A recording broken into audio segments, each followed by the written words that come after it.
Power bodybuilding, in my opinion, is the best program that you have because every single person who's ever watched you or me or anyone else diet, the first question they get is, don't you get weak when you start dieting? Do taller guys like Serge need more carbs? How did that guy even come up with that question? They know they want to be like Mike. Just be like Mike. They want to be like Clark. They want what we have. Here, brother Mike, do I eat less on days off since I'm not burning calories?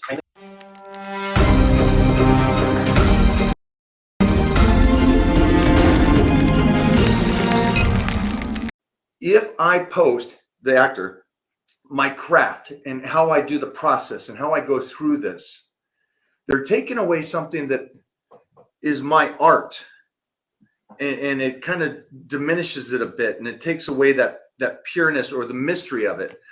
And I kind of understand that. I can kind of understand that, the selfishness of wanting to keep that to me or that time to me. Talk to me. Tell me what I need to fix and what's the problem here or what. I totally get that for you. And the immediate thought that I had was Mike Tyson. When Tyson is a savage like you are in the gym, boxing, and when he lost focus of being a savage in the gym, Buster Douglas came along and knocked him out. You don't want to get knocked out. You want to keep your edge because we're all getting older and you have something to prove more than anyone else. I can do this well into my 70s. When my son is playing high school football and wrestling in college and doing whatever it is that he's going to do, I'm going to be the dad in the stands that they look at and go, bro, is that your dad? How old is he? And being in the fight every single day is what's going to get you there. But like me, you have to find the balance of what you do for marketing purposes. And the reason that I show my workouts, it's not because I enjoy showing my workouts.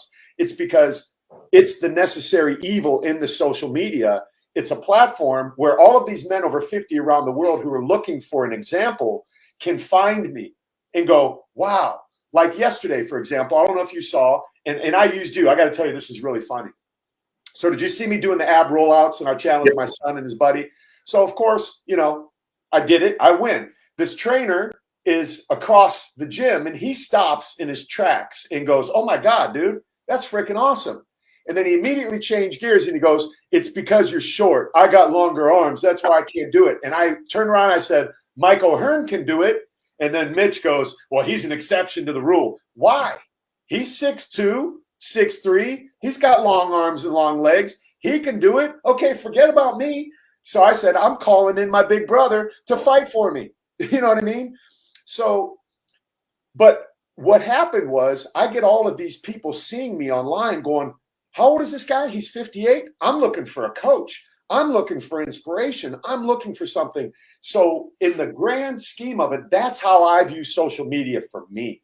Like, this is a platform for me to get my message out. The haters are going to hate, but they really love what I'm doing because somewhere deep in their soul, they know they want to be like Mike. Just be like Mike. They want to be like Clark. They want what we have. And the reality is they can have it if they stop being a bitch and start doing the work and stop hating on people. You know, it's not hard. It's awesome.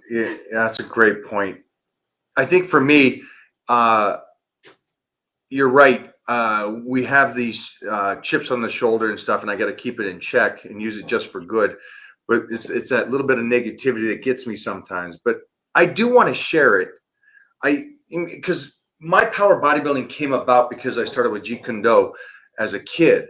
And so Bruce Lee to me is such a big metaphor for what and how he lived is how I want to do with power bodybuilding. And so I want to share it to the world and go, listen, I took from this, I made it as one, and I removed what's not necessary. And now you take this and run with it and share it with the world. And that way we can all be Clark Bartrams or Stan Efferdens or these kind of guys that are still doing it. So there is that part of me that wants to share it, but I still miss that rawness of just forget it, shut the cameras off, let me get nasty. Well, so Bruce Lee did it. You know what I mean? He created that. It's the hybrid model, and that's what you did. Power bodybuilding, in my opinion, is the best program that you have because every single person who's ever watched you or me or anyone else diet, the first question they get is, don't you get weak when you start dieting? And it's like, no, not really. I don't. If you're getting the right nutrients and you're doing these in the right phases while you're training, there's no need for you to get weak, because fat doesn't make you strong. You know what I mean? So you've created this hybrid model, but at the same time, you didn't come out of the game. It just made your game that much more precise. You know, because Bruce Lee would still get in and just smack somebody real quick and go, yo, I'm a marketer. I'm doing movies still, but don't get it twisted. I'll still smack you, you know? And you said it the other day, and I thought about it here just the other night for some reason when you were on Battle Dome. And I remember the scene when you took an Olympic wrestler and just tangled him up like a pretzel and then joked around and smacked him on the ass. I was watching college wrestling last night. It was Rutgers and somebody else. It was the 174-pound class, and this kid just manhandled this guy, rubbing his face in the mat. Just, you know, it was all over the place. And I'm like, this is a joke. And that's actually why I thought about you manhandling that Olympic wrestler, doing that. So I guess the point I'm making is you're a marketer, you're, you know, a fan favorite. You're all of these different things, and it's just a matter of what you choose to step into at the moment. You're a you're a bodybuilder, you're a power lifter, you're a judo player, you're, you know, an actor, you're a model, you're a father, and you got all of these roles that you can move in and out of, and age is not a factor. Thanks, man. Thank you. Thank you for kind of giving us eyesight on the negativity that does come with social media. But I think you're absolutely right that the good from social media outweighs the negative. There's always going to be that the naysayers. And now that we allow a porthole for them to get to us straight away from this social media pages, it doesn't mean we can't continue to do what we're doing. And block out that noise from those guys, because we've been in this industry long enough to where other big name people would come back around and send messages going, man, I disliked you in the 1990s, and man, I'm a fan of yours now. So we've been doing it, kid, and we're still in it.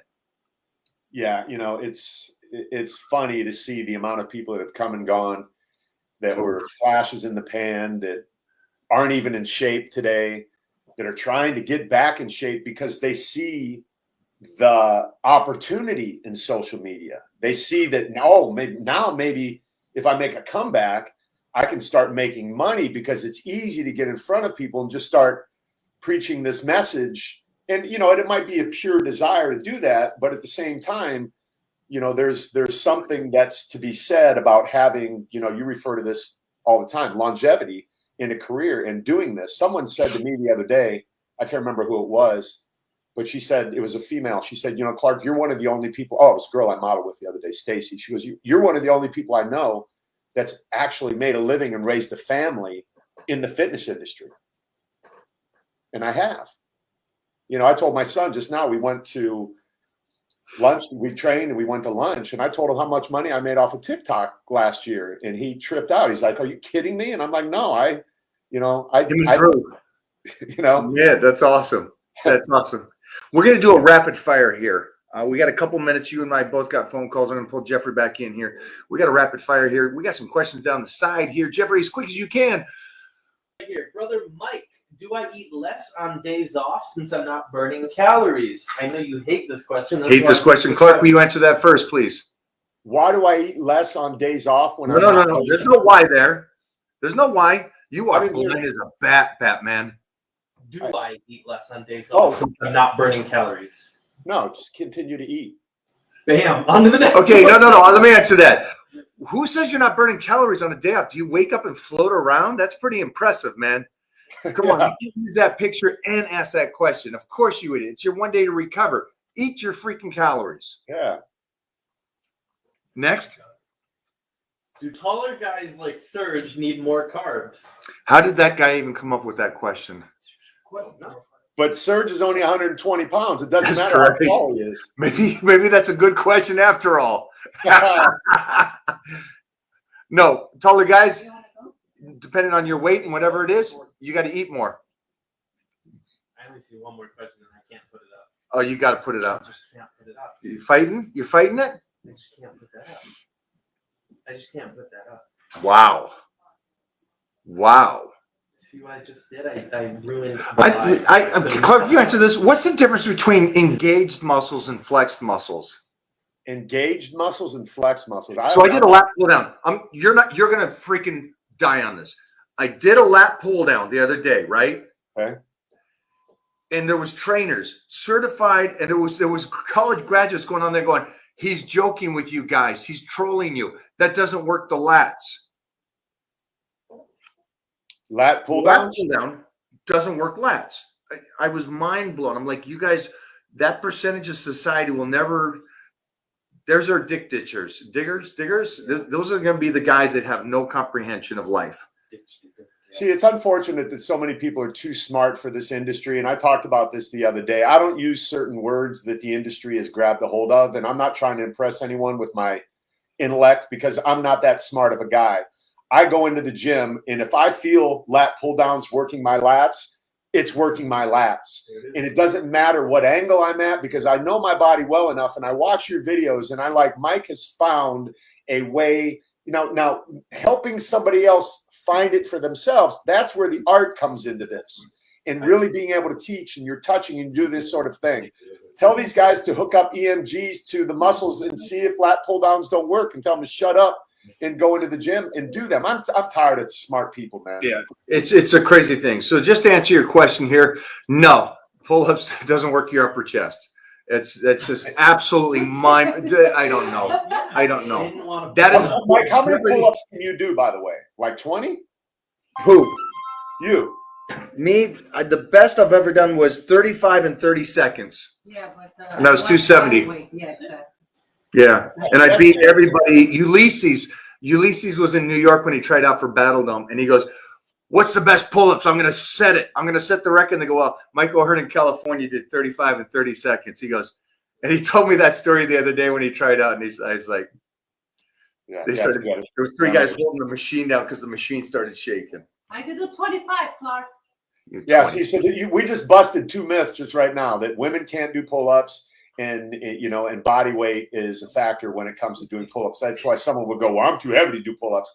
I'm 270. I just did 35 and 30 seconds. Some women can't do pull-ups.